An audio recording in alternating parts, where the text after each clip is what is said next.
সোমবার কান্দি মনোহরপুর সন্ন্যাসীতলা শিব মন্দির উদ্বোধন করলেন সাংসদ অধীর রঞ্জন চৌধুরী। মুর্শিদাবাদের কান্দি মনোহরপুর ঐতিহ্যবাহী এই সন্ন্যাসীতলা শিব মন্দিরের নবনির্মিত শিব মন্দিরের উদ্বোধন করেন তিনি। লোকসভা নির্বাচনের আগে জনসংযোগ বাড়াতে মানুষের কাছে পৌঁছে যাচ্ছেন কংগ্রেসের সাংসদ অধীর রঞ্জন চৌধুরী, এমনটাই মত রাজনৈতিক মহলের। কান্দি মনোহরপুর সন্ন্যাসীতলা শিব মন্দির উদ্বোধন করলেন সাংসদ অধীর রঞ্জন চৌধুরী।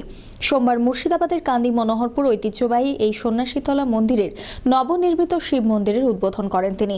লোকসভা নির্বাচনের আগে জনসংযোগ বাড়াতে মানুষের কাছে পৌঁছে যাচ্ছেন কংগ্রেসের সাংসদ অধীর রঞ্জন চৌধুরী, এমনটাই মত রাজনৈতিক মহলের। এদিন তিনি তৃণমূল নেতাকর্মী খুনে তৃণমূলের গোষ্ঠীদ্বন্দ্বকে দায়ী করেন।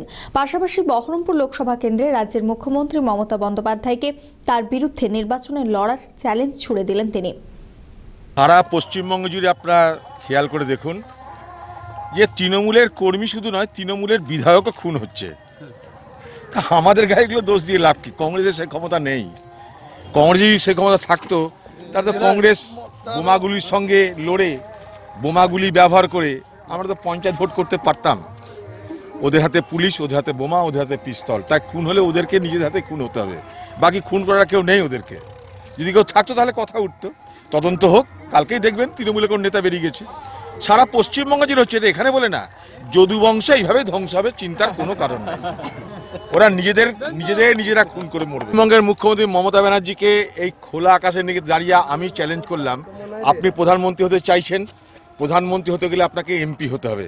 বহরমপুরে আপনি দাঁড়ান, অধীর চৌধুরীকে হারিয়ে আপনি যদি ক্ষমতা থাকে এমপি হয়ে দেখান। আপনারা দেখছেন TV24 বাংলা। TV24 বাংলার সমস্ত খবরের আপডেট পেতে ইউটিউবে সাবস্ক্রাইব করুন TV24 বাংলা চ্যানেলটিকে এবং সাবস্ক্রাইবের পর অবশ্যই বেল আইকনটি একবার ক্লিক করুন। কমেন্টস আর শেয়ার করতে ভুলবেন না।